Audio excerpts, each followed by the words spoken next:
নমস্কার বন্ধুরা, অমৃতরস কথা চ্যানেলে আপনাদেরকে জানাই স্বাগত। ওম নমঃ শিবায়।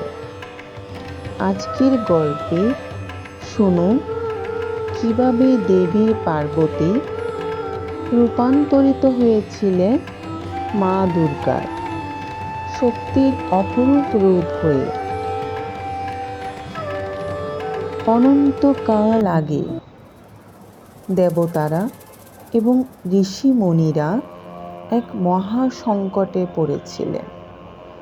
মহিষাসুর তার শক্তি দিয়ে স্বর্গ দখল করে নিয়েছিলেন।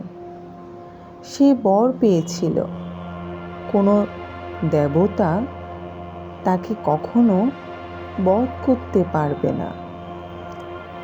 ভীত দেবতারা তখন মহাদেব, বিষ্ণু এবং ব্রহ্মার কাছে ছুটে যান।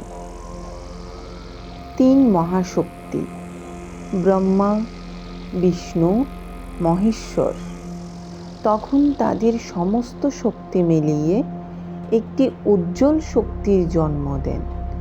এই শক্তি রূপ নেন দেবী দুর্গার। দেবী পার্বতী, যিনি ছিলেন পাহাড়রাজ হিমালয়ের কন্যা, তিনি নিজের তপস্যার শক্তি দ্বারা এই মহাশক্তির রূপ ধারণ করেন।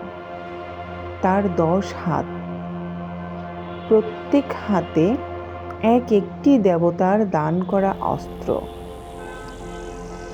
তার চেহারা উজ্জ্বল সূর্যের মতো, তার তেজ যেন অসীম। তার বাহন সিংহ, প্রতীক ভয়হীনতার। এভাবেই দেবী পার্বতী রূপান্তরিত হন মা দুর্গায়, মহাশক্তির মূর্ত রূপে।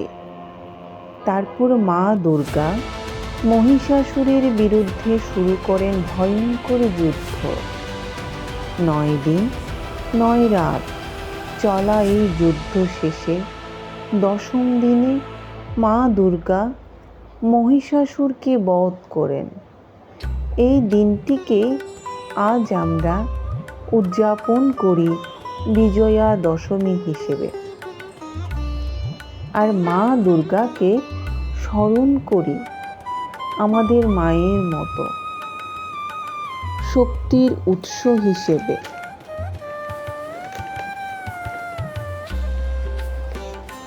মা দুর্গা আমাদের শিক্ষা দেন, জীবনের অন্ধকারের বিরুদ্ধে আলোর লড়াই কখনো থামানো উচিত নয়।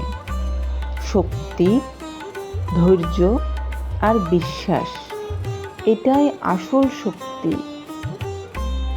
জয় মা দুর্গা। আপনার জীবনেও আসুক অসীম শক্তি আর আশীর্বাদ।